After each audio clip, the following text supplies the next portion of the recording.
Close your eyes.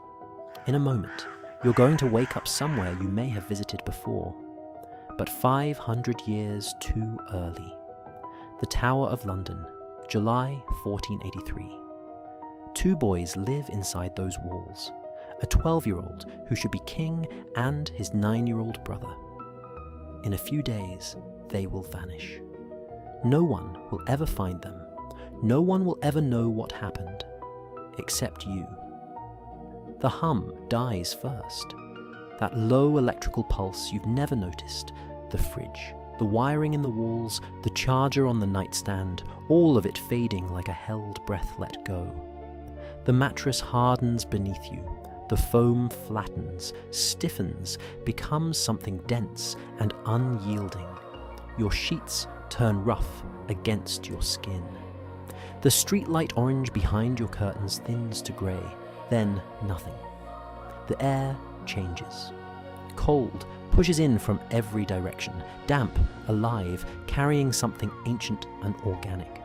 Your cheek is against stone. Your socks are wet. Your face is on the ground. Cold, wet flagstone pressed against your cheek, grit embedding itself into the soft skin below your eye. Between the cracks in the stone, grass grows, damp, alive, smelling of earth that hasn't been touched by pesticide or fertilizer or anything manufactured. The cold rises through your body from the ground up. Not the cold of a winter morning at home, where you pull the duvet tighter and wait for the heating to click on. This cold is in the stone. It's in the air. It's in the century. You fill your lungs and the air hits the back of your throat like a fist. River mud, wood smoke, horse dung.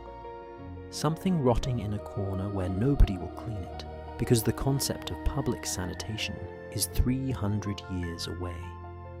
And underneath all of it, the thing that makes your modern nose seize, the total absence of anything synthetic. No plastic, no exhaust, no detergent, no deodorant, nothing filtered, nothing processed, nothing that came from a factory. Just the raw biological output of a city built on a river and the people who live in it. A boot catches your ribs, hard leather, metal tipped. On your feet. The voice is young, bored, the voice of a man who's been standing in one place for too long and would like a reason to move. You push yourself up. Your palms slip on wet stone. Your arms shake. Your legs feel wrong, too heavy, too far away, like you've woken from anesthesia. You stand, socked feet on flagstone, and the inner ward of the Tower of London spreads around you. You step back. One step, then another, until your spine meets the wall behind you.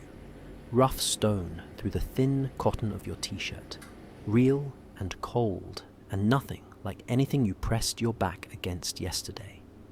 You press both palms flat against it. Ground yourself. The stone is real. The morning is real. The guard is real. It's wrong. All of it. The White Tower rises ahead of you, massive and pale, and it's actually white, freshly lime-washed, gleaming against the pre-dawn grey, banners hanging from the upper windows. No ticket booths, no roped-off areas, no tourists with selfie sticks, no glass in the windows, just narrow slits where, if you look closely, you can see the shapes of real arches with real bows. The ground tilts. Not physically, but somewhere behind your eyes, because your body knows this place. You've walked this courtyard probably on a school trip or a Saturday outing, but your eyes refuse to reconcile what they remember with what they see. The nausea comes not from your stomach, but from the gap between 2 centuries occupying the same patch of ground. You pat your pockets. Jogging bottoms, drawstring waist, the elastic still holding. In the right pocket, the phone, you pull it out. Black glass, inert, the screen as dead as everything it used to connect you to. No signal, no network, no century. You press the power button and nothing happens. The watch on your wrist still works, digital, glowing faintly, showing a date that means nothing here. The White Tower, built by William the Conqueror in 1078, shipped stone from Caen in Normandy. You learned that on the audio guide years ago. But on the audio guide, the tower was grey. The tourist version is stripped of its lime wash, its banners, its smell. This one blazes. The guard is still there. John Ashdown, young, 22, armoured in chainmail with a leather jerkin over it, his hand resting on the pommel of a short sword. He looks at your t-shirt, your joggers, your socked feet on the wet ground, your clean fingernails.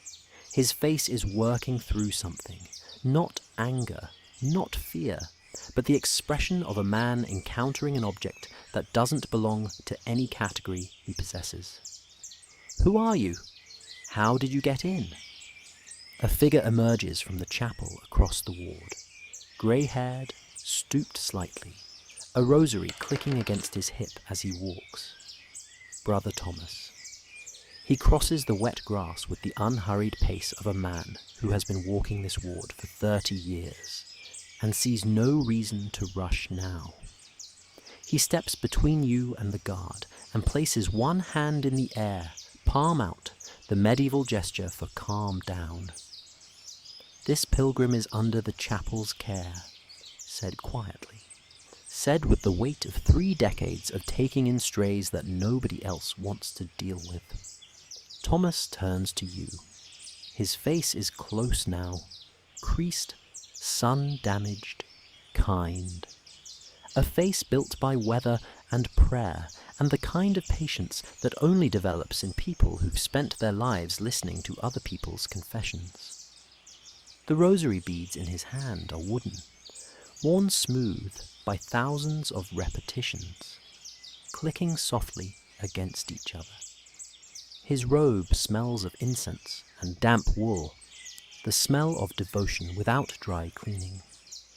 John watches this exchange with the expression of a man who has just been outranked by a priest. His hand drops from his sword. He steps back. The system of authority in this century is layered: military, civil, ecclesiastical. And a chaplain claiming sanctuary for a stranger is something a gate guard doesn't argue with. Not because he can't, but because the paperwork of objecting is worse than the inconvenience of one more mouth at the communal table. John gives you a look that says this isn't finished and goes back to his post. Thomas leads you across the ward toward the chapel. The ravens are there, on the green. Real ravens, bigger than you expected, one of them tracking you with a black eye and a head tilt that feels considered. They were here on the school trip too, the same species, maybe the same bloodline. Everything else has changed, and the ravens are the same, and that's almost worse than if they'd been different. Inside the chapel of St. Peter ad Vincula, the air changes again. The stone walls close around you.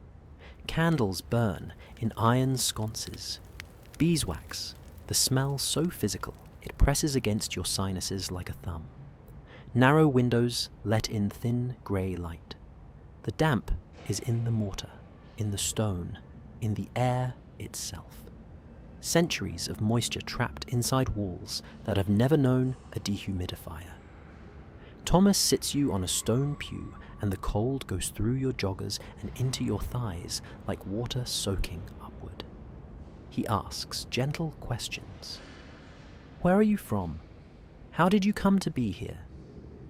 His voice is low and steady, the cadence of a man who speaks mostly in prayer.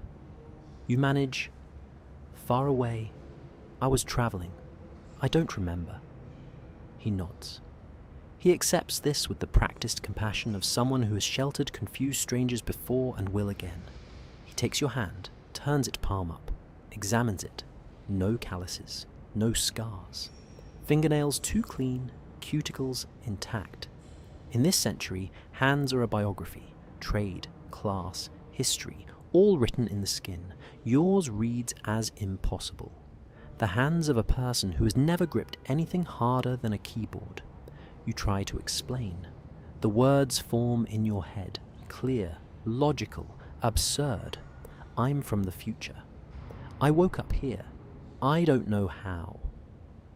But what comes out is a stumbling collection of fragments that Thomas receives with patient incomprehension. The concept of the future as a place someone could visit doesn't exist in his vocabulary. He hears a confused traveller. He hears someone who has been robbed, perhaps, or struck on the head. He hears what his faith and his experience equip him to hear. Someone in need of bread and shelter and the quiet charity of the church. He pats your hand. You stop trying to explain. His eyes move to the watch, the small glowing rectangle on your wrist. He doesn't touch it, doesn't ask. He looks at it the way you might look at a piece of technology from a century you'll never live in, with recognition that it means something, and acceptance that the meaning is beyond you. His rosary clicks. He files the watch somewhere behind his faith and moves on. And then the date arrives. There's parchment on the chapel table, a list, accounts, something administrative. And Thomas mentions it in passing. Since the king's coronation 3 weeks past, Richard, third of that name. And your blood goes cold, not metaphorically.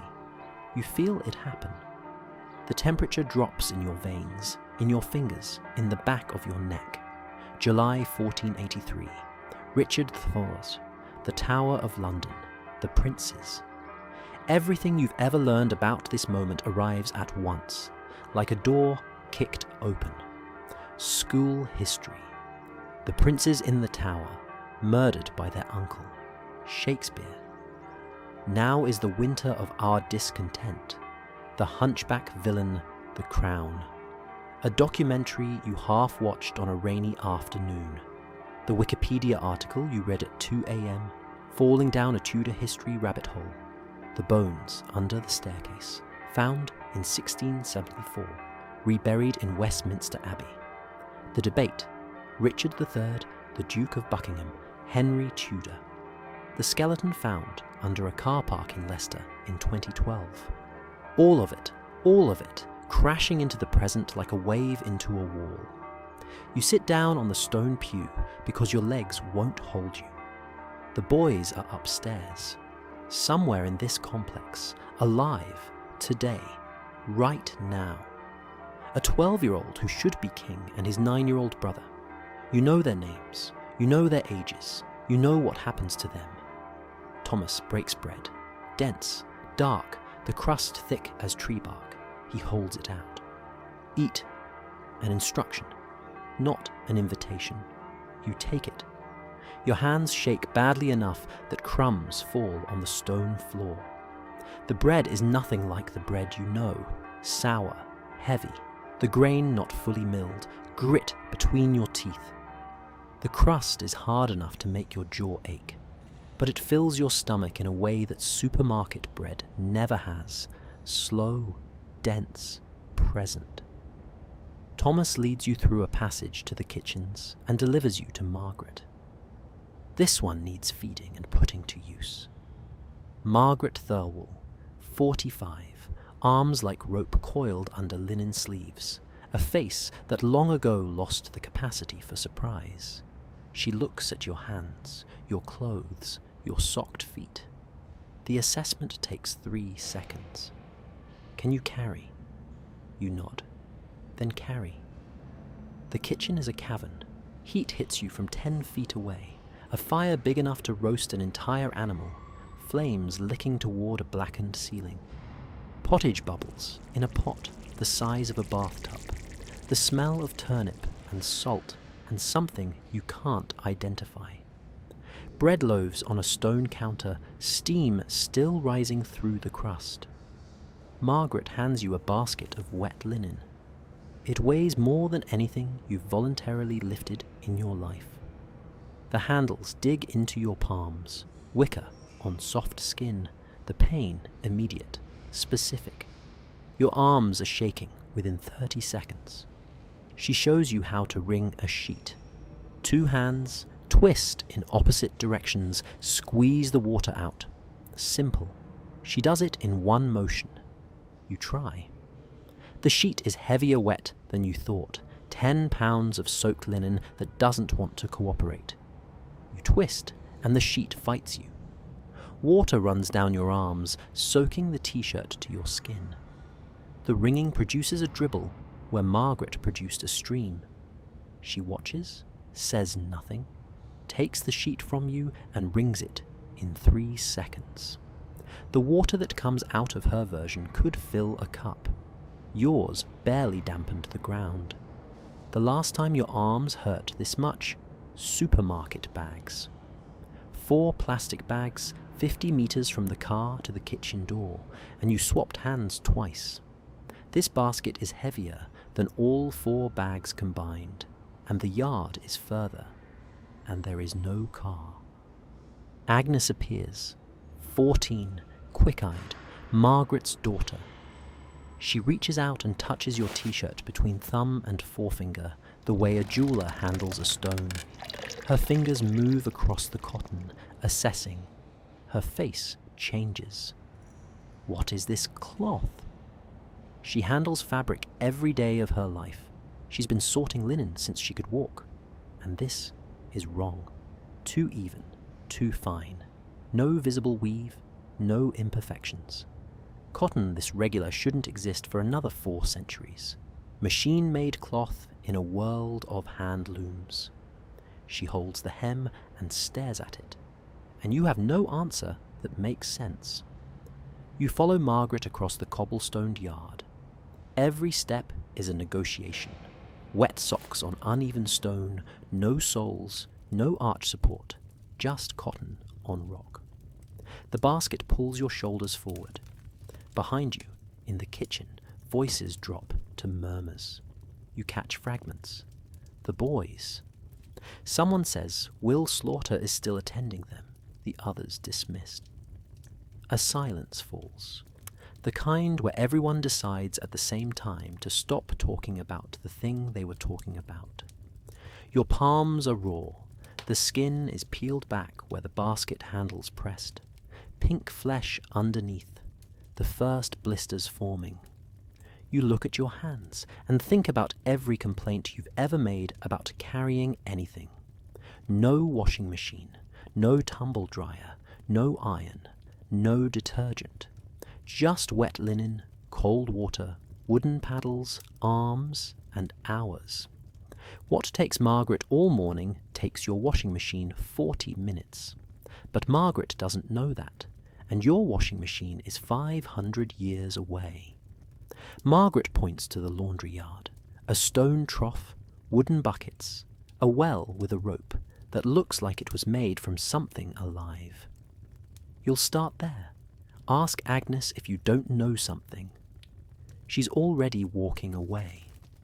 Your career in the 15th century begins with wet socks and raw hands and a stone trough full of river water that smells of the Thames. Agnes works beside you. She's faster than you in every way. Her hands move through the soak-beat ring cycle with an efficiency that makes your attempts look like parody. But she's not unkind about it. She adjusts the angle of your paddle without being asked. She shows you where to brace the linen against the trough's edge for leverage. She does this the way someone teaches a child, patiently, without condescension, as if your incompetence is simply a fact of nature that will correct itself with enough repetition. You wonder how many strangers she's trained at this trough. You wonder if any of them were as useless as you. Your shoulders burn. Your lower back has seized into a configuration that promises to hurt for days. The stone trough is the center of your universe, and the universe is wet and cold and smells of lye. and the 15th century is the hardest place you have ever been. The morning compresses into labour. Buckets, paddles, a wooden trough of river water cold enough to turn your fingers white. Margaret demonstrates once: soak, beat, wring, hang, and you follow badly. The grey soap smells of rendered fat and ash. Your blisters open, seal with cold water, and open again. Agnes brings cloth strips for binding without being asked, and the cloth smells of lye and river water, and your hands learn what work means in a century where everything is done by the body. By mid-morning, your shoulders have locked, and your back has forgotten how to straighten, and you've wrung 11 sheets, and each one was a small war, and Margaret has wrung 40. The laundry yard. Late morning. The stone trough is rough under your hands, and the paddle strikes the wet linen with a flat crack that carries across the yard. Margaret's rhythm is steady. Soak, beat, wring, hang, and you follow it, the way a stumbling person follows a handrail. Your technique is wrong. Something about the angle of your wrist, the way you grip the paddle. Margaret corrects you with a gesture, a twist of her hand, a repositioning of your elbow, and says nothing. Efficiency is her language. The soap is grey. Rendered from animal fat and ash, it leaves your hands slick with something that isn't quite clean, something alkaline, something that stings the raw places where your blisters have split. A world before chemistry. Cleanliness here is measured in effort, not in product. There is no antibacterial formula. There is no label promising freshness. There is rendered fat and elbow grease and the cold water of the Thames. The paddle catches the blister on your right palm. The skin peels back, fresh, pink, stinging. Blood runs into the trough water, pink for a moment, then gone.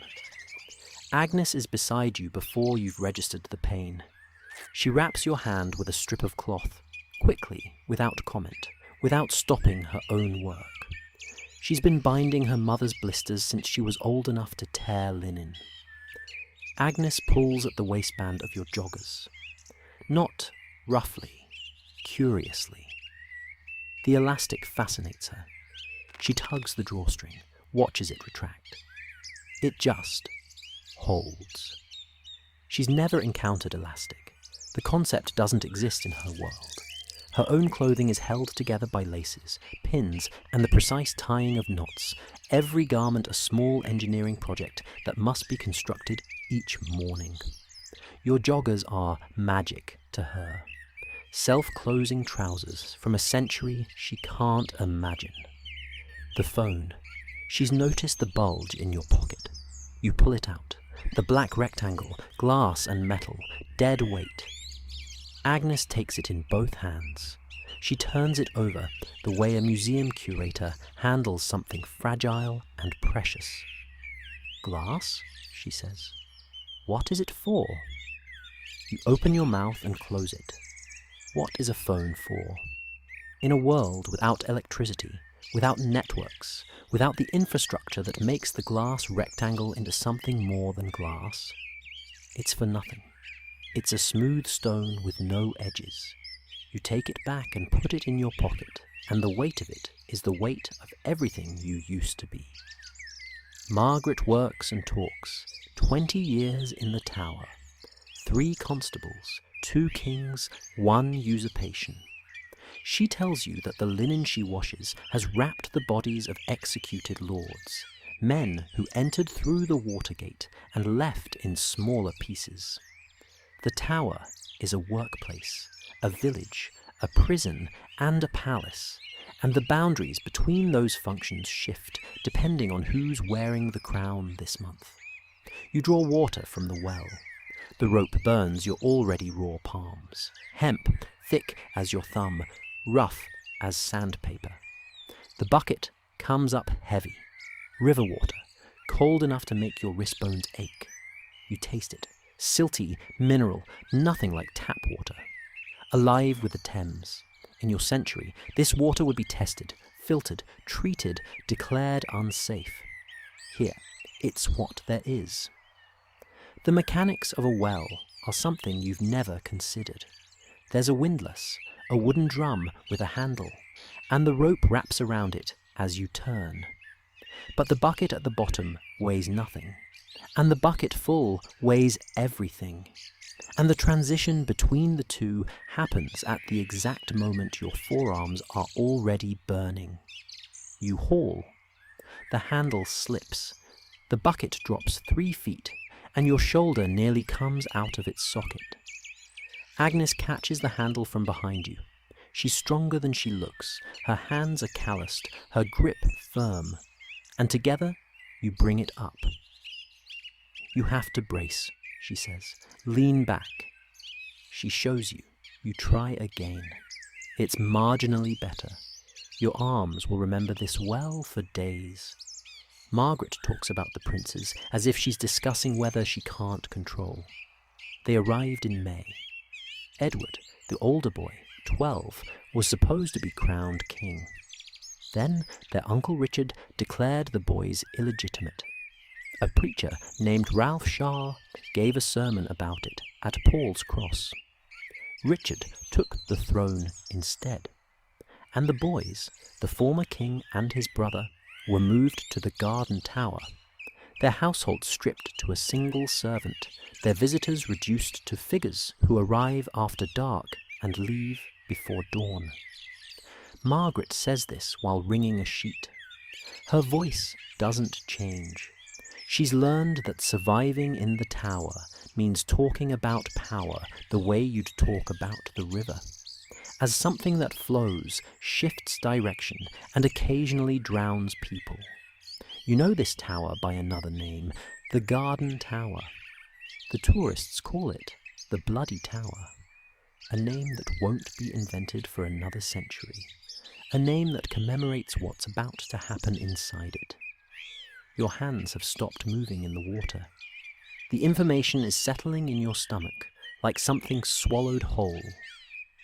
These aren't historical facts anymore. They're happening now to real boys in that building across the yard. The gap between a Wikipedia article and lived reality is the width of a stone wall and 500 years. And right now, you're standing on the wrong side of both. Margaret sends you to the walls with a jug of ale for the guards. Don't spill it. Stone stairs worn into smooth dips by centuries of boots. Each step a shallow bowl, where armoured feet have ground the stone down. Your socked feet slip on the worn surface. You grab the wall with one hand, keep the jug level with the other. Ale slops over the rim. Margaret said, "Don't spill it." John Ashdown is on the battlement. He takes the jug, drinks, wipes his mouth on his leather gauntlet. He's bored. Guard duty during a political crisis is mostly standing still and thinking about lunch. The strange pilgrim from this morning is the most unusual thing that's happened to him all summer. He talks. The wind hits you as you step onto the battlement walk. It comes off the river, carrying fish, smoke, the organic tang of a city that dumps everything into the water and draws everything from it. Your t-shirt flattens against your chest. The hair on your forearms rises. This is wind without buildings to break it, without glass towers to channel it into predictable corridors between offices. This wind has come across open water and through a city of timber and thatch, and it carries the temperature of the Thames with it. And the Thames in July is colder than you expected. The view from the battlements stops your breath. Medieval London. You grip the parapet and stare. The city is smaller, lower, dirtier, and louder than anything you've imagined. The river is choked with wherries, barges, fishing boats. The Thames is the motorway, the bus route, the supply chain. London Bridge has buildings on it. An entire street of shops and houses teetering over the water on timber frames that look like they'd collapse in a strong wind. Church spires punctuate the skyline, dozens of them, stabbing upward. No shard, no gherkin, no cranes, no glass towers, no skyline you recognize. The sky is enormous without them. The last time you saw the Thames, from a bus, or a bridge, or a phone screen. Tower Bridge isn't there. It won't be built for 400 years. The city you know is a ghost laid over this one, the same river running through a place that shares nothing else with the London in your memory. John lowers his voice. He mentions the boys, the princes, and his eyes move to check who's within earshot before he speaks. The younger one waved from a window last week, he says. Just waved. A 9-year-old prince waving at the guards in the yard. Nobody waved back. The guards have been told not to engage. Will Slaughter comes to the kitchen every morning to collect their food. Every morning he looks worse. He says more than he needs to. The atmosphere at the tower has changed since the coronation. Men arrive at the Watergate after dark and leave before dawn. Brackenbury has doubled the guard on the inner ward, but reduced the guard on the garden tower. Which means, John says, lowering his voice further, that the people who matter have decided the boys aren't going anywhere. He tells you about a man called Tyrrell, Sir James Tyrrell, who visited the tower last week and spoke privately with the constable. John doesn't know what they discussed. Nobody tells the gate guards anything. But the air in the tower has the quality of a held breath, and John has been a soldier long enough to know what that means. He stops talking and takes the ale jug back and drinks again, deeply, the way a man drinks when he wants to wash something out of his mouth. You ask about the constable. John stiffens, just slightly, a tightening across his shoulders that his armour makes audible. Sir Robert Brackenbury is a good man in a bad place, he says. And then, he doesn't sleep. That's all. He turns back to the river. John notices the watch. You hold your wrist out and let him see it. He presses the backlight button and his face is illuminated. Blue-green, the colour of something from a world he will never visit. His expression isn't fear, isn't wonder, exactly. It's the expression of a man touching a boundary he didn't know existed. He presses the button 3 more times, watching the light appear and disappear. Then he hands your wrist back and says nothing, and you both stand on the battlement and look at the river, because the river, at least, is something you have in common. You look east along the wall, the garden tower, squat, stone, a window high up. Behind the glass, a flicker. Candlelight in the middle of the day, meaning the room has no other source of light. The boys are in there, right now, playing chess or reading, or staring at the wall, or arguing the way brothers do. 50 feet of stone and air between you and 2 children who have less than a week to live. The weight of it lands here, not in the socks, not in the blisters, not in the missing skyline or the medieval soap. Here, standing on a battlement, looking at a lit window, holding the specific, unbearable knowledge of what is going to happen to the people behind the glass. This is the real displacement. Everything else is discomfort. This is the thing that breaks you. Margaret sends you to deliver clean linen to the royal apartments. Through the gate, up the stair, leave it outside the door. Don't linger. The linen is folded, heavy, smelling of lie and effort. The inmost ward is quieter than the outer grounds. Fewer people, better maintained. The air almost still. A garden opens before you. Not large, but deliberate. Herbs, roses, a low wall holding the warmth. Bees work the lavender. A stone bench sits in the sun. You know this garden. It's on the tower's website, a photo you scrolled past once. But here, the bees are real, and the lavender is real, and the soil under the herbs is dark and alive, and nobody has trimmed anything to a standard. Through an archway, 2 boys. The older one sits on the stone bench, reading. He's thin, pale from weeks indoors, his clothes fine but wrong on him somehow. Too big, or he's shrunk inside them. The younger one throws a ball against the wall and catches it. Thwack, catch, thwack, catch. The rhythm of boredom so deep it's become a kind of meditation. You stop. The linen basket is heavy in your arms, but your body has locked and your feet have rooted, and you cannot move because these are the princes in the tower. The ones from the textbook. The ones from Shakespeare. The ones whose bones end up in a box under a staircase 200 years from now. They are 12 and 9, and they are 15 feet away, and they are alive. Your eyes burn. You grip the basket. The linen smells of lye, and the garden smells of roses, and these 2 things will never mean the same thing to you again. Edward is thin. His face in the garden light has the quality of someone older, not aged, but careful.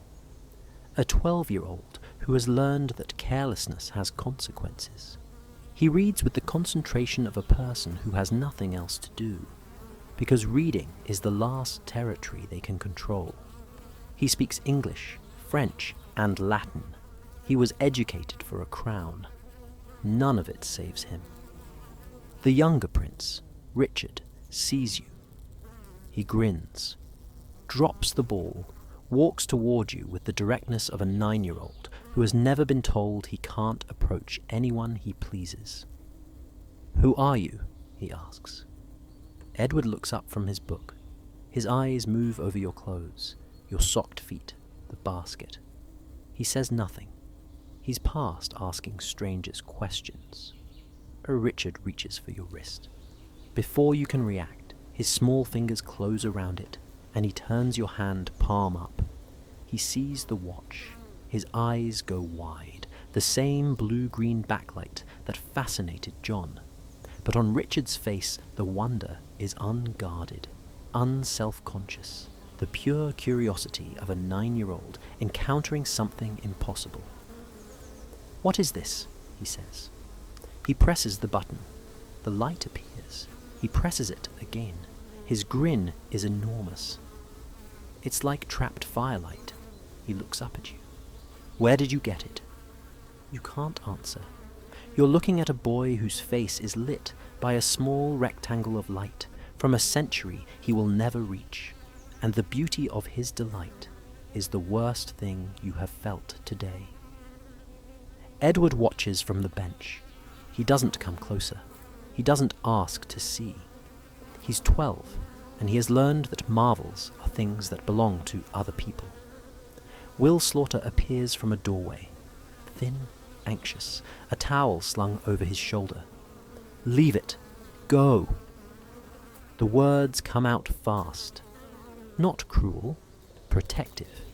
He's the last wall between these boys and whatever is gathering on the other side of it, and he guards the perimeter with the only authority a servant who hasn't been dismissed yet possesses. You back away through the archway. The basket is still in your arms, and Richard waves. A small, casual wave. The wave of a child who hasn't learned that waving at strangers can be dangerous. He lifts his hand, fingers spread, and waves, and it is the simplest and most devastating gesture you have ever witnessed. You wave back. One hand off the basket, the linen shifting, the moment holding itself in the afternoon light. Through the archway, and gone. The basket weighs nothing now, because everything weighs the same as everything else. when you've just waved at a boy who's about to die and he doesn't know it, and you do, and you waved back as if that meant something. You've seen portraits of these children, the National Gallery, or a textbook, or a website. Stiff, formal, painted in oils on wood panels, two boys in velvet and ermine, looking out at the viewer with the blank, composed faces that portrait painters gave to everyone. The real Edward is thin and careful and nothing like the painting. The real Richard is a 9-year-old with a ball who waves at strangers. The portraits were painted after they were dead, posthumous, idealized, the faces reconstructed from memory and political convenience by artists who never saw the living boys. Every image you've ever seen of these children is a fiction, painted by someone who needed them to look royal, tragic, beautiful. The real faces are sharper than that, less symmetrical, more human. Richard has a scab on his left knee from where he fell on the flagstones last week. Edward has ink on his fingers, permanent, stained into the creases, the mark of a boy who writes compulsively, because writing is the last thing nobody has taken from him. The portraits don't show the ink or the scab. The portraits show princes. You've just seen children. Through the archway and into the outer ward, the basket still in your arms, your feet on familiar stone. In a textbook, the princes are a paragraph, a mystery, a debate topic for historians. What the textbook calls a mystery is a boy who reads and a boy who waves. What you call history, they call Tuesday. The afternoon thins into amber light. Brother Thomas keeps you close, scrubbing the chapel floor on hands and knees, a boar bristle brush on stone that hasn't been level since the conqueror laid it. The rhythm is hypnotic. Scrub, rinse, scrub. Your back locks. Your knees go numb on the cold floor. The tower's routines continue. Guard changes, meal preparations, the distant coughing bark of the menagerie lion.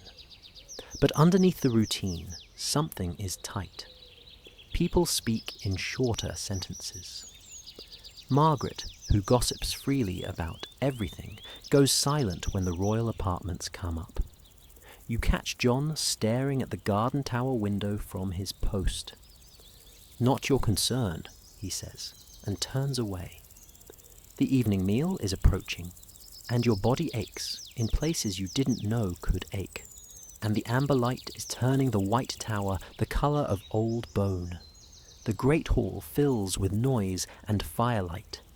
Trestle tables run the length of the room, benches worn to a polish by years of bodies, and the tower's population settles onto them with the heavy efficiency of people who've done this every evening of their working lives. The fire is enormous, big enough to light the hall on its own, and it almost does. Candles supplement it, stuck in iron brackets along the walls, throwing shadows that jump and twist. Faces appear and disappear in the flicker. The sound is 50 people eating from wooden bowls, spoons on wood, the tear of bread, conversation layered over conversation, laughter from a table near the fire. No clink of metal cutlery, no hum of a refrigerator keeping things cold in the next room. Just fire and wood and bread, and the steady consumption of what the earth provided this week.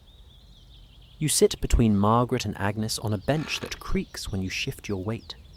The table is sticky with spilled ale. Margaret passes you bread, a wedge of cheese, a bowl of pottage. Eat, you earned it.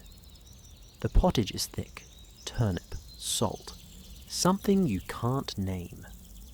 The cheese is sharp, crumbly, the flavour filling your entire head in a way processed cheese has never managed. It was made from the milk of a cow that grazed on specific grass in a specific field, and you can taste the field. The ale is cloudy and warm, and slightly sour, fermented in a barrel, stored at whatever temperature the cellar decided, and delivered without a label. Nothing on this table came from a packet, or a freezer, or a factory. Everything grew in the ground, or walked on it within the last 7 days. Your body, conditioned to processed food and preservatives, takes longer to digest this meal. It sits heavier. It asks more of your stomach. Eating here is work. The hall hushes, not completely, but the volume drops. Sir Robert Brackenbury enters through the main door, crosses the hall without sitting, speaks briefly to a guard by the far entrance, and leaves. He doesn't eat. He doesn't look at anyone. His face is the face of a man who has stopped sleeping and doesn't expect to start again. You watch him go, and you know what you know about him, that he dies at the Battle of Bosworth Field in 1485, fighting for Richard III, 2 years from now. The decent man who guards the tower dies on a battlefield defending the man who almost certainly ordered the murder of the children Brackenbury was supposed to protect. He doesn't know any of this. He's just crossing a hall, carrying a weight he can't put down. Will Slaughter appears at the kitchen hatch. He takes a plate, not a bowl, a plate, because the princes eat off plates, and holds it with both hands, and moves quickly through the inner door, and is gone. Agnes watches him disappear. He's thinner every week, she says. Her voice is quiet. The observation is factual, not emotional. She's 14. She's already learned to report on the tower's slow deteriorations without attaching feeling to them. The knowledge sits in your stomach alongside the pottage, like a piece of stone that can't be digested. You eat because Margaret told you to eat, and because your body needs fuel, and because stopping would draw attention. But every mouthful lands on top of everything you know. These people, Margaret wringing linen, Agnes watching Will, John on the battlement, Brother Thomas in the chapel, they live in the present tense of July 1483. They don't know what happens next. You do. And the only thing you can do with that knowledge is sit here on a wooden bench in a room lit by fire and feel it. A dog pushes its nose against your ankle under the table, warm tongue on cold skin. You flinch, then look down. A small dog, brown and white, doing what dogs do in every century, looking for scraps and warmth. You think of dogs at home, the neighbour's Labrador, the feeling of ordinary domestic life, the sound of a collar tag jingling, the only creature in this hall that doesn't find you strange or interesting or suspicious. The dog just wants your cheese. You tear a piece of cheese and lower it beneath the table. The dog takes it from your fingers, gently, the way all dogs take food, with that soft-mouthed delicacy that has nothing to do with training and everything to do with the 10,000 years they've spent learning to live with people like you. You scratch behind its ears. The fur is coarser than a pet shop dog's, wiry, matted at the collar, but the lean into your hand is the same, the small thump of a tail on the stone floor. You've been in the 15th century for less than a day, and the most normal moment you've had is feeding a dog under a table. You reach for your phone. The reflex fires before your brain catches up. Your hand finds the right pocket, the dead glass rectangle. You hold it a moment, then put it back. The dog is still looking at you. He doesn't care about the phone either. After supper, you find a reason to pass the corridor near the royal apartments. You're carrying a jug, returning it to the kitchen, taking a wrong turn, any excuse that will survive a glance. The corridor is narrow and stone-walled, lit by candles at intervals that gutter in a draught you can feel on the back of your neck. A guard stands at the far end. He looks at you and looks away. You're the chapel stranger, the harmless pilgrim beneath the threshold of concern. A door is ajar. Candlelight falls into the corridor in a warm yellow stripe. Inside, a room. Small. A bed against the wall, a table, a chest, a single chair. A beeswax candle on the table, expensive, the kind of candle that comes with rank. A small luxury in a room that is shrinking. Edward sits at the table, writing. A quill in his right hand, an inkwell, a piece of parchment. The scratch of the quill on the parchment is a sound you've never heard before outside of a film. The specific, frictional whisper of a sharpened feather on animal skin. He writes with the concentration of someone who has nothing else left to do and intends to do this one thing well. He looks up. His face in the candlelight is older than 12, not aged, compressed. The face of a boy who's absorbed, in a few weeks, information that most adults spend years processing. That the world is not what he was told, that promises are not kept, that being born a king does not mean you will remain one. Are you the new servant? He asks, steady, careful. The voice of a child who has learned diplomacy not from a tutor, but from necessity. You say no. His eyes move over your clothes, your socked feet, the jug in your hand that you've forgotten you're holding. Good, he says. They keep replacing the servants. The old ones knew our names. 5 words that contain everything. The staff removed one by one, each replacement more anonymous than the last, until the boys exist in a room served by strangers who don't know what to call them. He says it without self-pity. He's 12, and he shouldn't have to be this composed, and the fact that he is makes the air in the corridor feel like it's thinning. The guard at the far end hasn't noticed you. Will Slaughter is elsewhere. You step closer to the doorway. Edward doesn't flinch. He's past flinching. You ask where he's from. The question is absurd. You know where he's from. You know more about his family than he does. But it's all you can manage. He almost smiles. Everyone here is far from where they want to be. Behind it, on the bed, Richard is asleep, curled on his side, one hand tucked under his cheek. 9 years old. His breathing is quiet, even. The breathing of a child who hasn't learned that sleep can be unsafe. Edward follows your gaze, watches his brother's breathing the way you'd watch a candle flame in a draft, counting the flickers, waiting for the one that ends it. He still sleeps well, Edward says. Then, after a pause, I don't. You want to speak. The words are there, fully formed, pressing against the back of your teeth. Run, hide, fight, get out.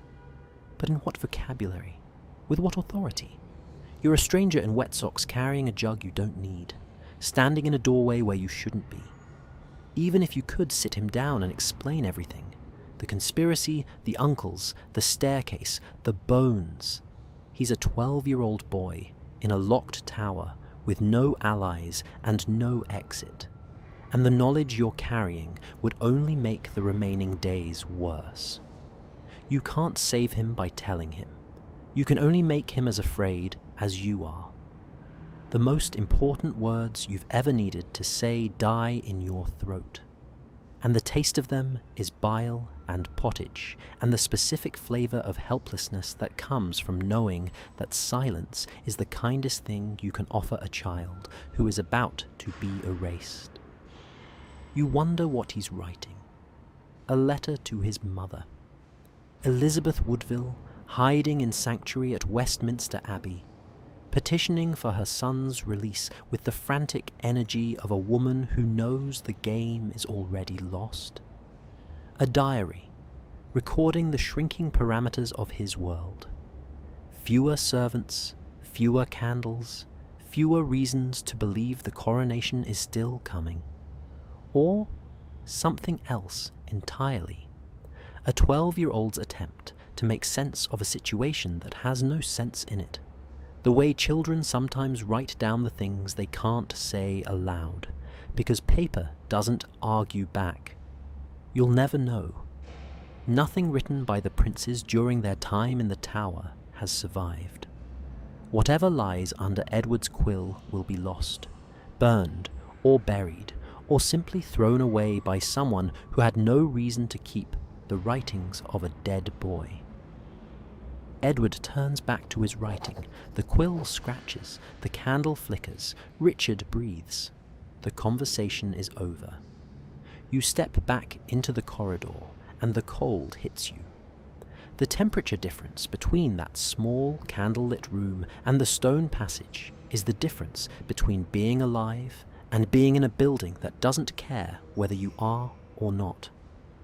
Vespers in the chapel. Brother Thomas conducts the service in a voice that fills the stone space without effort. Low, steady, Latin syllables rolling over each other like water over rocks. The chapel is colder now, the candles lower, the narrow windows showing nothing but black. A handful of the tower's faithful sit in the pews. Margaret with her hands folded, 2 guards with their heads bowed, a cook still smelling of the kitchen fire. The Latin washes over you. You can't follow the words, but the rhythm is familiar. You've heard this in churches, at school, in films, always as decoration, always as a dead language performing the role of a dead language. Here it's the operating system of faith. Thomas believes every word. God in this chapel is addressed in Latin because Latin is what God speaks. And the gap between that certainty and the decorative heritage version you carry in your head is the gap between a temple and a museum. Thomas lifts his hands. The congregation, all 6 of them, bow their heads.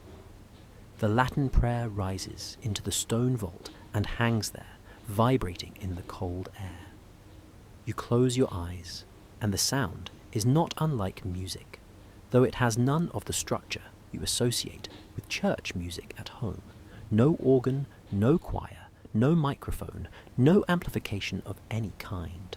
Just a human voice in a stone room, aimed at God, with nothing between the two except faith. In your century, you've attended services where the vicar uses a wireless headset and the hymns are projected onto a screen. The technology fills the gaps where belief used to be. Here, there are no gaps. Thomas believes the way stone is stone, completely, without effort, without the possibility of an alternative. After Vespers, the others file out. You stay. Thomas moves through the chapel, snuffing candles. One by one, the brass extinguisher pressing down on each flame with a small hiss and a curl of smoke. Each candle removed takes a piece of the room with it. The shadows advance. You approach him. The boys aren't safe. 3 words. Everything you can produce from the collision of 500 years of knowledge and a medieval vocabulary of 0. Thomas's face changes. Not surprise. He's not surprised. Something worse than surprise. Recognition. The look of a man who has been waiting for someone to say aloud the thing he has been thinking for weeks. He's watched the staff disappear. He's heard the footsteps after midnight. He knows the way you know the weather is changing, not from measurement, but from the pressure in his bones. Thomas takes a breath.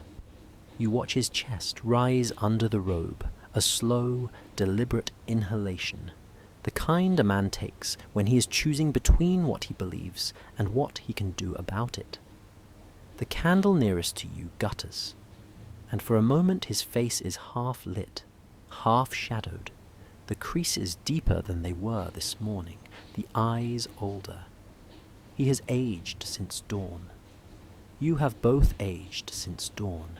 He's a man of God in a fortress that is about to commit a mortal sin. He cannot prevent it. He does not have the authority, the power, or the political standing to walk into the constable's quarters and demand the prince's safety. He has prayer, and prayer this summer has not been working. Pray. One word. He places his hand on your shoulder. The weight of it is physical, dry, warm, deliberate. The hand of a man who has chosen prayer over action because action would cost him his position, his safety, his life, and change nothing. The hand of a man who knows that and prays anyway, because prayer is what he has. You kneel on the cold stone. You don't pray. You don't know how, not the way Thomas means, not the surrendering, the asking, the believing that someone is listening who can do something about it. You close your eyes and think about Edward writing by candlelight, because writing is the last thing he can control.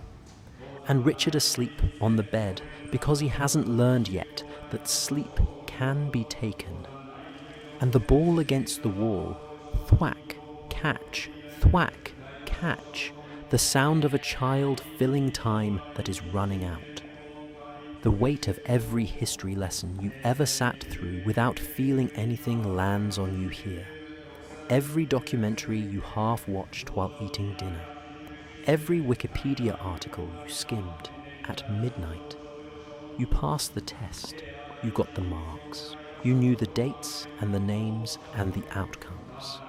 And none of it prepared you for kneeling on stone in a cold chapel in the dark, 10 meters from 2 children who are going to be killed, knowing exactly what happens and being exactly as helpless as everyone else in this building. Thomas snuffs the last candle, a hiss, a curl of smoke. The chapel goes dark, not the dark of your bedroom, where the streetlight leaks through the curtains and the smoke alarm blinks green every 30 seconds. This dark is total, absolute, the kind of dark that doesn't exist in your century. You're on your knees in the 15th century, and the dark has closed around you, and standing up requires a strength you don't have. You stay where you are. Thomas's rosary clicks somewhere near the door, steady as a heartbeat, and the dark holds both of you. Sleep won't come. You lie in the storeroom straw, and the blanket smells of horse, and the stone floor radiates cold from a depth that has never known warmth. You replay the evening. Edward's face, his voice. They keep replacing the servants. His brother curled asleep, breathing the even breath of a child who doesn't know. Your mind races. Thomas More's account, written decades later. Shakespeare's villain, the rival theories, Richard, Buckingham, Henry Tudor, the bones under the staircase, the refusal to allow DNA testing, the car park in Leicester where they found the king's skeleton in 2012. You're inside the mystery now, not reading it on a screen at midnight, lying in the dark in the same building where it happens, the boys 50 feet away through stone walls, and you can hear the Thames and the rats and your own pulse and nothing else. And then, footsteps. The storeroom is black. Not dark, black. The absence of light is so complete that your eyes produce their own false signals, phosphorescence drifting across your vision like deep-sea creatures. No streetlight seeping through curtains, no standby LED, no charger glow. You have never been in genuine darkness before. Every room you've slept in had some fragment of light, a smoke detector, a router, the green glow of a clock. This is what dark was before your species learned to tame it. The tower at night speaks in a language your modern ears can't pass. The Thames slaps the wharfstones below the outer wall, rhythmic, patient, the sound of a river that has been running through this city since before the city existed. A fox on the riverbank cries out, a sharp, sudden shriek that sounds human enough to make you sit upright in the straw before your brain catches up and reclassifies it. And then the lion.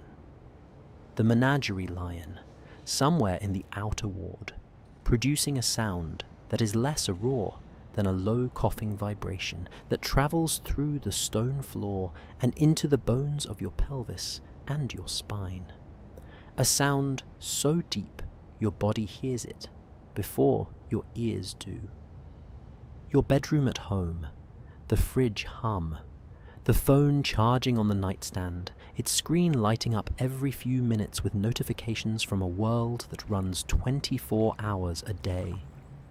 The orange streetlight through the curtains, painting the ceiling in a color you've looked at 10,000 times without once thinking about what it means. The certainty that morning will arrive on schedule, that the alarm will sound, that the day will look like yesterday. None of those certainties exist here. Morning will come when it comes. The alarm is the chapel bell, and tomorrow may not resemble today in any way that matters. Now you're lying on straw over stone, and the straw pokes through the blanket in places, and the stone beneath is cold in a way that goes beyond temperature. Cold as a condition. Cold as the building's default state. The horse blanket itches. Something moves in the straw near your feet. A mouse, or a rat, or something you don't want to identify. In your bed at home, the worst thing that happens in the dark is a notification you forgot to mute. Here, the dark contains animals and cold, and the knowledge that somewhere in this building, 2 children are sleeping their last night on Earth. The lion roars again. Closer now, or it seems closer. Sound travels differently in total darkness, without visual reference points to anchor distance. The lion is in a cage in the outer ward. You saw the cage this morning. Iron bars, straw on the floor, a water trough. A lion in the Tower of London, kept for the entertainment of visiting dignitaries and the education of citizens who have never seen Africa. In your century, this would be a scandal. In this century, it's a royal menagerie, and the lion's midnight cough is as much a part of the tower's soundscape as the ravens and the bells. You lie in the straw and listen to a caged animal roar, and the metaphor is so obvious it hurts. You press the watch's backlight. 2:47 a.m. glows green in the blackness. The numbers are from your century. Time zones, alarm clocks, shift patterns, the 24-hour cycle sliced into commutes and lunch breaks and meetings. None of it applies. But you press the button again just to see the light. The last piece of proof that you come from somewhere else. The last small rectangle of your century, glowing in the dark of another one. You read about this moment once. Late at night, in bed, the phone screen too bright, falling down a Wikipedia rabbit hole about the Tudors. The article was dry, factual.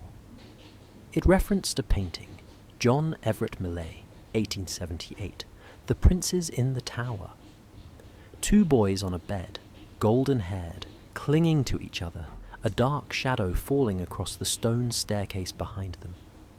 You looked at it for 30 seconds and scrolled past. You are inside that painting now.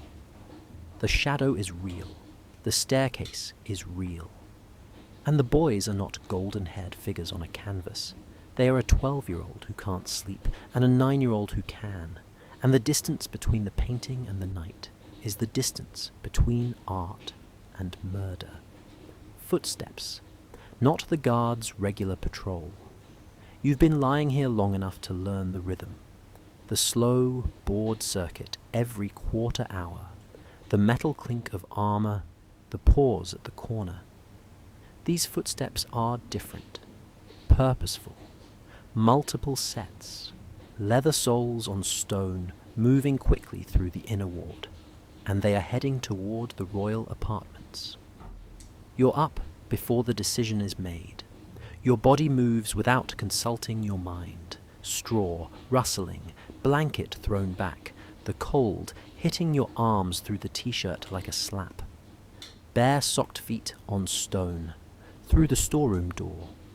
The inner ward is moonlit. Half the world is silver, half is black. Two figures cross the open ground, moving fast, heads down. One carries something, a lantern, unlit. The other walks with arms at his sides, hands free. They are not guards. They are not servants. They walk like men who have been given specific instructions and have no intention of deviating from them. You follow. Along the wall, in shadow, 20 feet behind. Your socked feet make no sound on stone. The only advantage, in this century, of having no shoes. Your heart is hammering in your throat, in your wrists, in the hollow behind your ears. You're certain they can hear it. They don't turn. The corridor. The same corridor from this evening, where Edward sat writing, where Richard slept. But now it's dark. The candles that lit it earlier are out.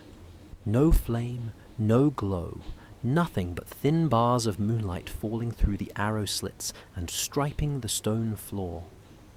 The guard's post at the far end is empty. The man who stood there all day, bored, armoured, paid to watch, is gone. Relieved of duty, or sent away, or paid to be elsewhere. The absence of the guard is louder than any sound in the building. The corridor was supposed to be watched. It isn't. Someone made sure of that. You press yourself against the wall. Cold stone through your t-shirt, the damp going into your spine.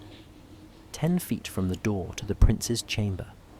You breathe through your mouth, shallow, quiet.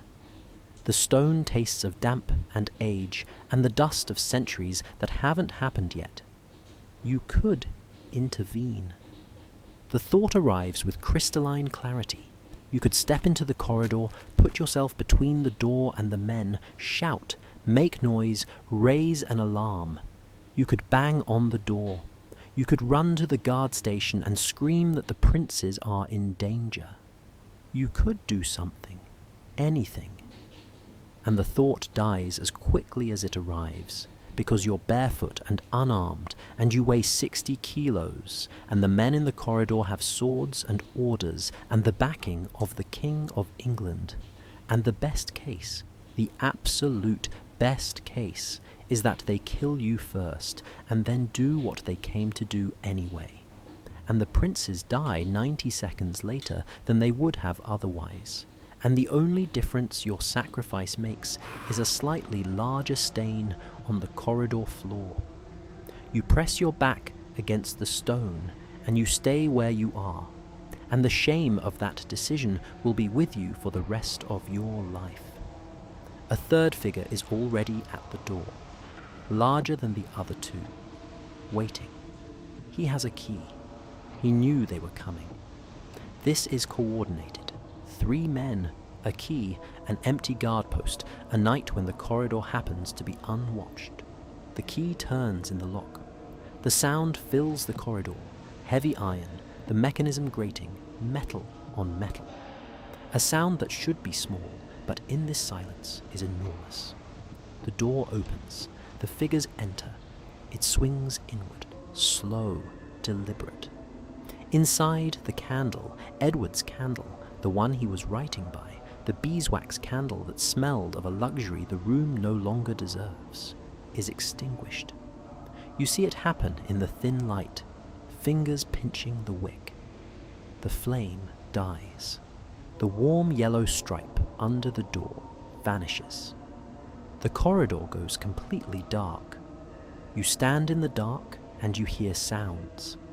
They are not the sounds of violence, as you have imagined it, from films, from television, from the dramatized version of history that your century packages for consumption.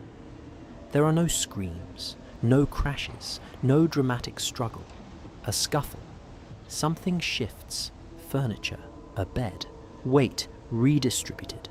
A brief muffled sound. an exclamation, or the beginning of one, cut short. The word that was going to form is swallowed before it arrives. And then another sound, softer, sustained, something pressing down, something that lasts longer than you can bear to count. And then it stops. And then there is nothing. What follows is the worst sound you have ever heard, and it is no sound at all. It fills the corridor the way water fills a vessel, completely, leaving no space for air. It has a shape, the shape of two children, and it is total. Your stomach turns, not metaphorically, physically, violently, the pottage from supper rising in your throat. You swallow it back. Your hands are shaking against the wall. Your knees have unlocked, and for a moment you think you're going to slide down the stone and end up on the floor of this corridor in a heap, 10 feet from a door that is now a threshold between the living and the dead. The trembling starts in your hands and moves through your arms into your shoulders and your jaw, and you clamp your teeth together to stop them chattering, because the sound of your own teeth in this silence would be obscene. Your watch says 4 minutes. 4 minutes from the key turning to the silence settling. Your watch is wrong.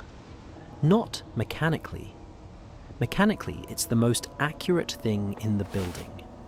But 4 minutes measured in digital seconds on a glowing screen is not the same 4 minutes measured in heartbeats in a dark corridor. In your century, 4 minutes is a song, a kettle boiling, a traffic light cycle. Here it is, everything that has ever happened to two boys who should have been kings. The door opens, the figures emerge.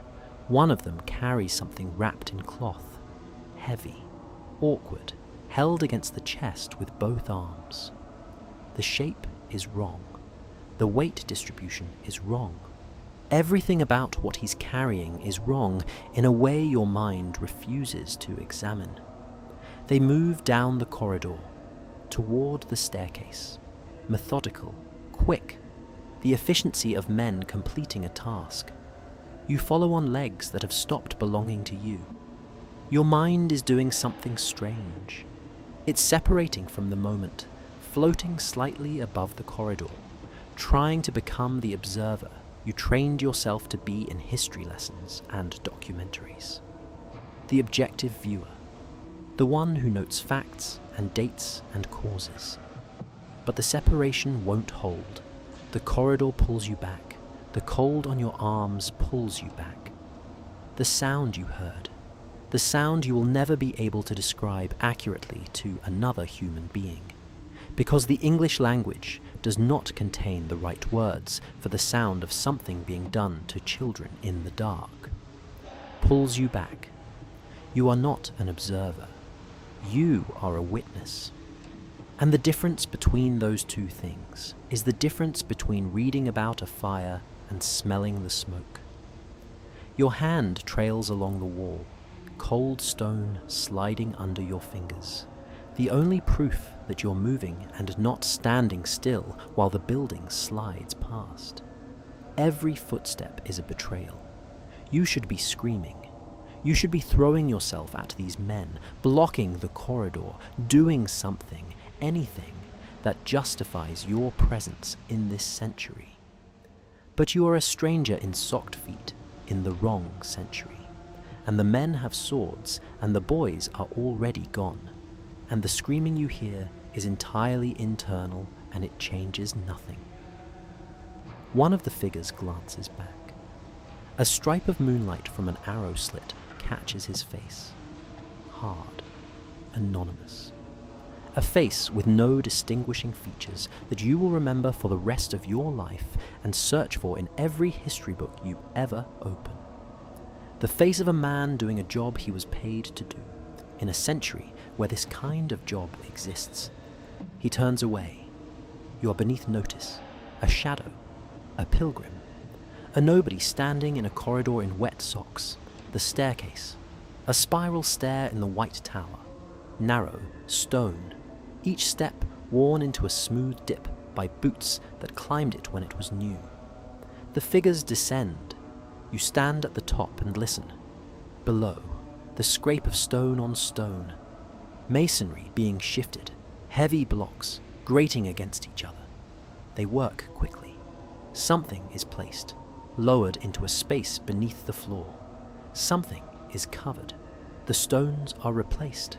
The sound of fitting them back is careful, precise, like someone closing a lid. In 1674, workmen demolishing this staircase will find a wooden chest. Inside it, 2 small skeletons. The bones will be examined, declared to be children of roughly the right ages, and reburied in Westminster Abbey in an urn designed by Christopher Wren. The Church and the Crown will refuse, repeatedly, to allow DNA testing. Historians will argue about identity and guilt for another 350 years. You are watching the moment the chest is placed. The answer to a 500-year-old mystery is happening in front of you, in the dark, at the bottom of a staircase. And the answer is this. It was quick and practical, and done by men whose names you will never know. And the boys were placed under the stairs like a problem being filed in a drawer that nobody intends to open again. The figures come back up, past you. You're pressed into an alcove, barely breathing. One of them brushes your arm as he passes. He doesn't notice, doesn't flinch. You're nothing. A draft, a piece of the building.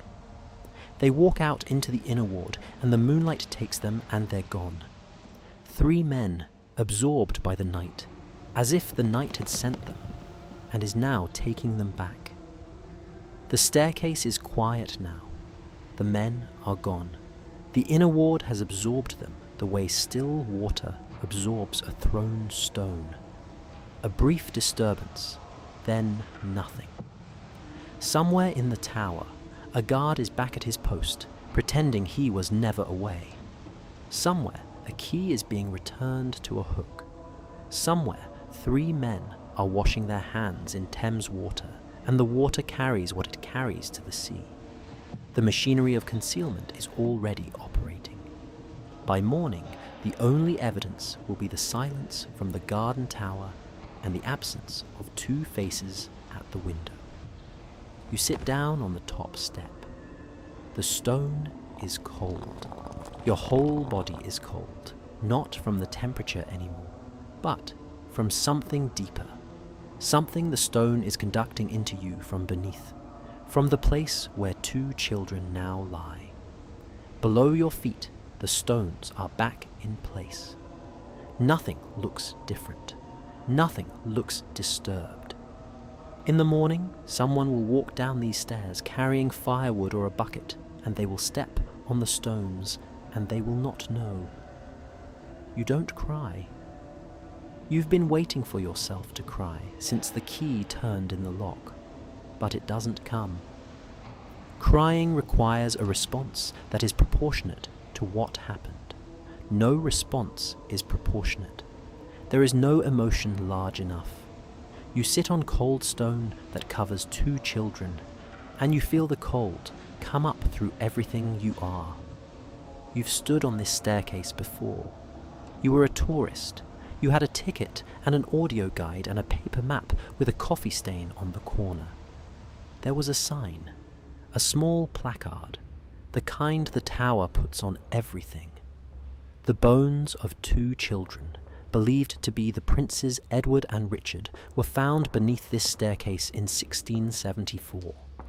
You read it. You might have taken a photo. You walked past it and thought about lunch. Now you're sitting on the same step, 3 hours after the bones were put there. And the sign is 500 years away, and the lunch is 500 years away, and everything is 500 years away except the cold and the dark and the silence. A bird sings, the first bird of dawn, a single clear note that cuts through the dark like something too clean for this moment. Then another note, and another. and the song builds, piercing, absurdly beautiful. You know this bird, the same species, the same song. It sings outside your bedroom window in your own century, 543 years from now, 30 feet of air and half a millennium between this dawn and every other dawn of your life. You sit on the step, and time becomes a substance, thick, immovable, pressing against you from all sides. The pre-dawn hours pass in a state that isn't sleep and isn't wakefulness, but something else. A conscious numbness where the body stops registering cold and the mind stops trying to make sense, and everything reduces to the sound of breathing. Your own breathing, just yours. Because the other breathing in this building has stopped. At some point, the darkness at the narrow windows begins to thin. Grey, then grey-blue, then the first light, cold and colourless, picking out the shapes of the inner ward. And then the birds. Not one, but all of them. The whole dawn chorus rising from the river as if the Thames itself is singing and doesn't know what it's singing over. Dawn over the tower. The sky is grey-pink, light spreading from the east, and the Thames catches it in silver strips between the boats that are already moving. Kitchen smoke rises from the buildings along the inner ward. Someone has lit the fires, the first task of every day, and the smell of burning wood drifts across the yard. The bells ring for prime. The same bells, the same pattern, the same notes they rang yesterday and the day before and every morning since someone hung them in the tower. As if nothing happened. You stand in the inner ward. You haven't slept. Your body is stiff from the stone staircase, your feet numb in socks that have been wet for the better part of 24 hours, your eyes dry and aching. Margaret crosses the yard with a basket of linen already working. A guard yawns on the battlement, stretching against his armour. The ravens pick at something in the grass near the chapel. 2 children were murdered in the night. The kitchen fires are lit. The laundry will be done. The pottage will bubble. The guards will change. The bells will ring for every service. The morning routine has not deviated by 1 minute. Not one task has been postponed. Not one person has stopped working. Normalcy continues, with the steady, crushing force of a wheel that nobody can see any reason to stop. It is the most violent thing you have ever experienced. Not the sounds in the corridor, not the silence after. This, the morning, the fires, the laundry, the absolute refusal of the world to register what happened in the dark. Margaret appears at the laundry yard and calls across. You, linen. It takes you a moment to understand that she's talking to you, that the instruction is the same as yesterday, that you are expected to carry wet sheets across a yard on a morning when the world should have stopped. You carry them. Your hands find the basket handles, and the blisters from yesterday sing, and the weight is the same, and the walk is the same, and the yard is the same. Margaret works beside you, wringing sheets, her arms moving with the rhythm of a body that has done this 10,000 times, and will do it 10,000 more. She does not mention the princes. She does not mention the silence from the garden tower. She rings and hangs and rings and hangs, and the linen dries, and the morning advances, and the tower's machinery grinds forward, because it was never in the business of stopping for the dead. Down by the wharf, the first boats are moving. Wherries crossing the river, their oars catching the early light, the boatmen calling to each other in voices that carry across the flat water. A barge loaded with timber sits low, heading upstream toward the city. The Thames doesn't know what happened in the tower last night. The Thames has been carrying boats and bodies and cargo since before the Romans built the first bridge, and it will carry them for centuries after every person in this building is dust. The water is the same colour it was yesterday, grey-brown, opaque, moving with the slow authority of something that has never been asked to stop. Will Slaughter appears at the inner gate. He carries nothing. No bag, no bundle, no possessions. He walks through the gate without speaking to the guard. The guard watches him go and says nothing back. Will doesn't look over his shoulder. He doesn't look at the garden tower. He doesn't look at anything. He walks like a man who has been emptied, not of blood or breath, but of purpose. The last servant of the princes walks through the gate and into history's margins, and history will lose him there. Will Slaughter vanishes from the records after this moment. No trial, no testimony, no grave anyone has ever found. He becomes a name in a document and nothing more. You are the last person to see him before he disappears, and you're standing in wet socks in a century that isn't yours, and you will never be able to tell anyone what you saw. Brackenbury crosses the ward. You search his face. Guilt, grief, recognition of what the night contained. His face is the same stone it was yesterday. He speaks to a guard about provisions. A supply delivery expected at the wharf gate. Firewood for the kitchens. He's managing the logistics of a fortress that has just absorbed a murder into its daily operations, and his voice does not change. You don't know if he ordered it. You don't know if he was told to make the corridor empty and did so without asking why. You don't know if he lay awake listening, or if he was in his quarters with the shutters closed. You will never know. History will never know. The man will die at Bosworth in 2 years, fighting for the king who almost certainly gave the order, and neither his loyalty nor his silence will save him. John Ashdown is at his post on the inner wall. You look up at him. He looks down at you. There is a moment, less than a second, where something passes between you. He knows. He may not know the details, but he was on duty last night, and he noticed the same things you noticed. The changed guard pattern, the footsteps after midnight, the silence from the garden tower this morning.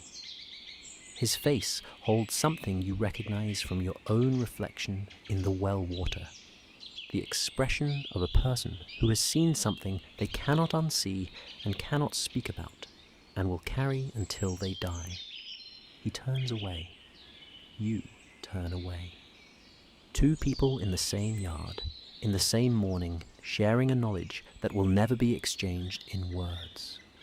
Richard III reigns for 2 more years. He dies on the battlefield, the last English king killed in combat, his crown rolling into a hedge.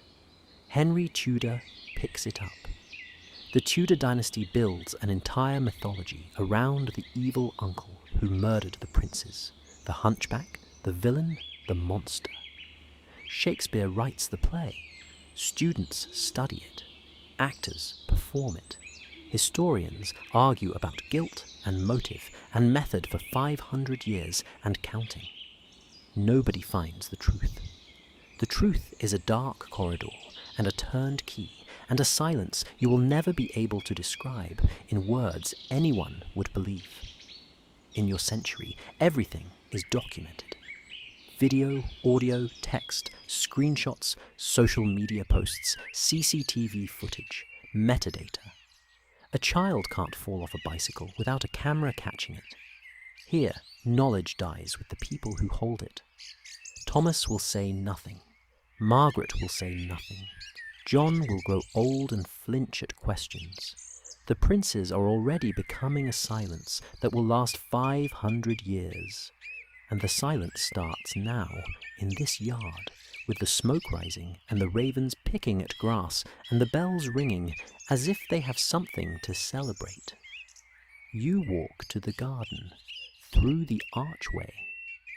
The same archway you walked through yesterday with a basket of linen and a heart that hadn't yet broken. The stone bench where Edward sat reading is empty. The wall where Richard threw his ball is bare and quiet. The door to the prince's chambers is closed. No candlelight behind it. No scratch of a quill on parchment. No thwack of a leather ball. The ball is on the ground. A small leather ball, slightly misshapen from use, lying in the grass where it rolled the last time Richard threw it. Morning sun warms it. It sits there like something placed in a museum exhibit. Except there is no case, no placard, no rope keeping you at a distance. The garden smells the same, roses, herbs, damp earth. The bees are working the lavender. The garden doesn't know what happened. Gardens don't know things. They just keep growing. You pick it up. It fits in one hand, warm from the sun. Leather, hand-stitched, light enough for a 9-year-old to throw against a wall and catch on the bounce, over and over, filling hours that had stopped meaning anything. The last thing Richard touched before someone came for him.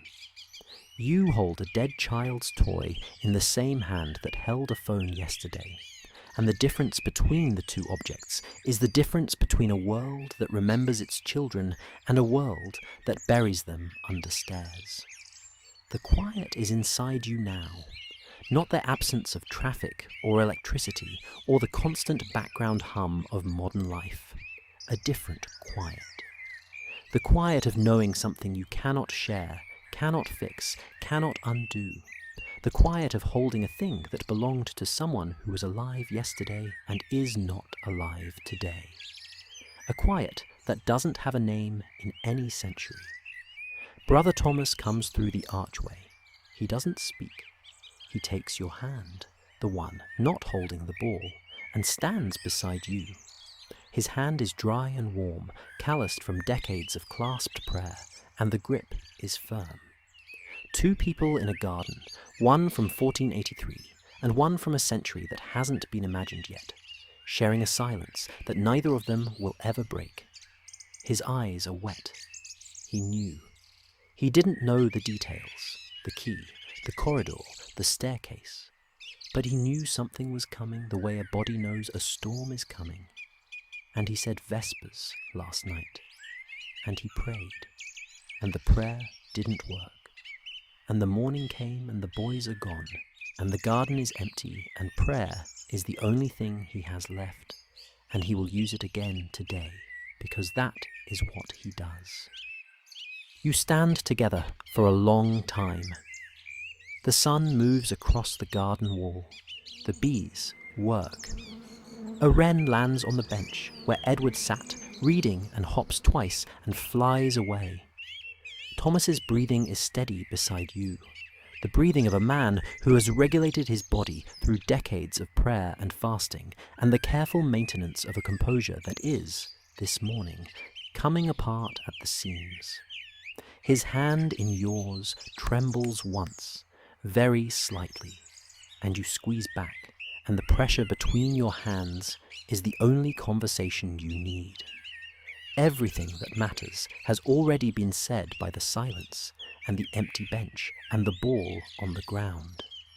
You place the ball back on the ground, exactly where you found it. You don't know why. It feels like the only act available, preserving the last position of the last thing Richard touched, as if the placement of a leather ball in a patch of grass constitutes some kind of testimony. An act so small it barely registers as an act. But it's all you have. You've visited places like this before, sites where something terrible happened and the ground holds it. Memorials, battlefields, rooms with plaques and photographs and visitors whispering. Those sites had fences, guides, and books explaining what happened. This one doesn't. This one is still warm. The garden is so quiet that you can hear the bees, individual bees, moving from one lavender stalk to the next, their hum a small mechanical persistence that cares nothing for the politics of kings and uncles and stolen thrones. You've read somewhere that lavender has been cultivated since at least ancient Greece. One of those facts you absorbed from a gardening program or a Wikipedia sidebar and then forgot. The lavender that was here yesterday when the boys were alive is the same species that grows in pots on balconies in your city. The gap between this garden and yours is 500 years and 8 feet of soil over 2 small skeletons, and a world that no longer knows how to be this quiet. Agnes appears at the archway. Mother needs you for the linen. She hasn't noticed the empty chambers. Not yet. She will by tomorrow or the day after, when the food stops being collected and the candle in the window stops being lit. And she will say nothing, because she learned from Margaret that survival in the tower means keeping your mouth full of work and your eyes on your own hands. You follow Agnes. Behind you, Brother Thomas kneels on the garden flagstone and begins to pray. The last image. A grey-haired priest on his knees in an empty garden where 2 boys played yesterday. The roses are still blooming. The bees are still working. The sun is warm on stone that doesn't know what it's witnessed. The roses start to smell wrong. The scent shifts from the wet, living sweetness of a real garden to something synthetic, something chemical, fabric softener, room spray. The artificial approximation of flowers that your century pumps from plastic bottles. The stone under your feet softens, the cold eases, the air loses its edge, its rawness, its living organic weight. Agnes's voice thins, fades, becomes distant, then silent, replaced by a hum you know. The electrical hum, the fridge, the wiring, the charger, the constant invisible pulse of a world that runs on current. The bells thin into nothing. The Thames traffic dissolves. The raven's croak fades. The fox, the lion, the birds, all of it draining away like water through a crack. The medieval world leaking out of your senses and being replaced by something warmer, softer, more controlled. Your socks, stiff with mud, with stone dust, with the Thames, go dry. The fibres change, clean cotton. The cold stone becomes carpet, becomes the familiar texture of the floor beside your bed. The flagstones dissolve into something yielding. The walls close in, not stone walls, plastered walls, the walls of your room. The ceiling drops, from vaulted chapel stone to flat, white plaster. The candles are gone, the fire is gone.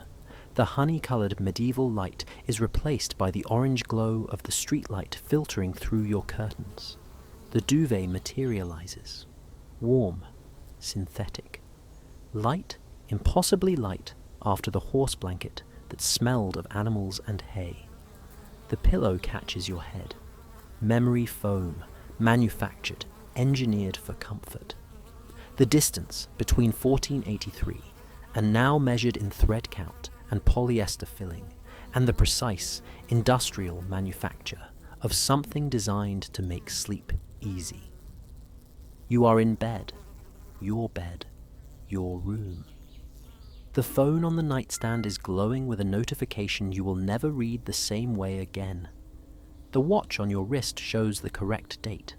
The socks are clean. The air smells of nothing.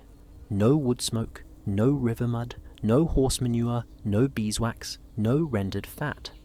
Nothing. The sanitized, filtered, climate-controlled nothing of a modern room where even the air has been processed. The fridge hums, the loudest silence you have ever heard.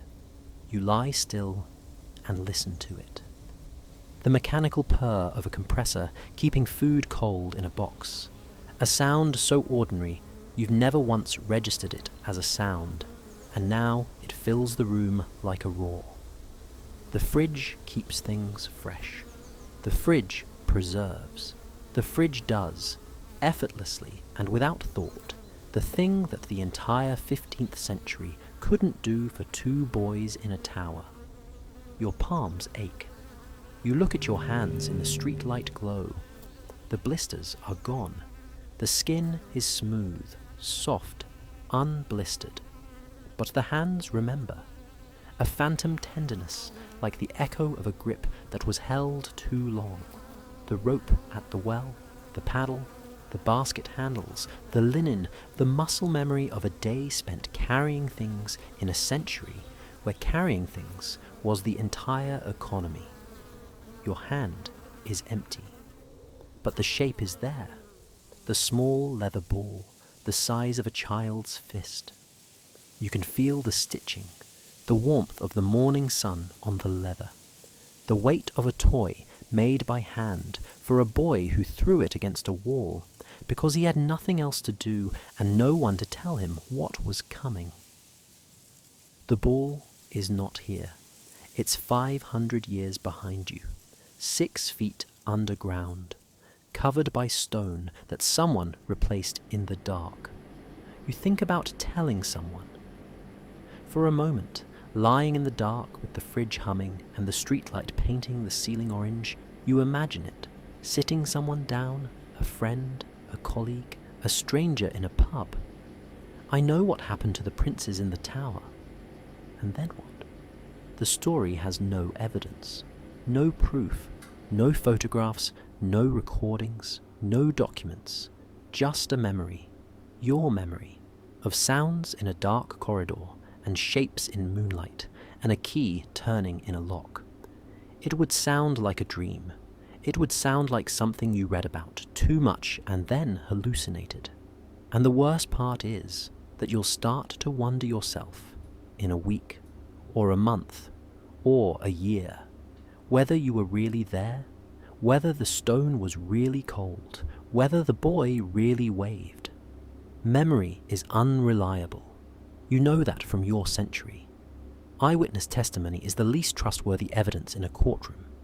But the blisters were real, and the ball was real, and the silence was real, and Richard waved. Outside, a bird sings, the first note of dawn, the same species, the same song.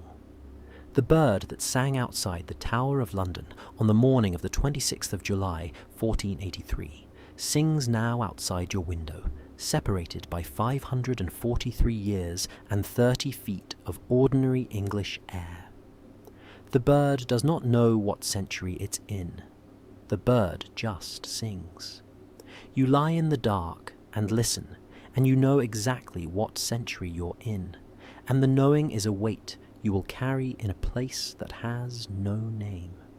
You lie in the dark, the fridge hums, the streetlight glows, the bird sings.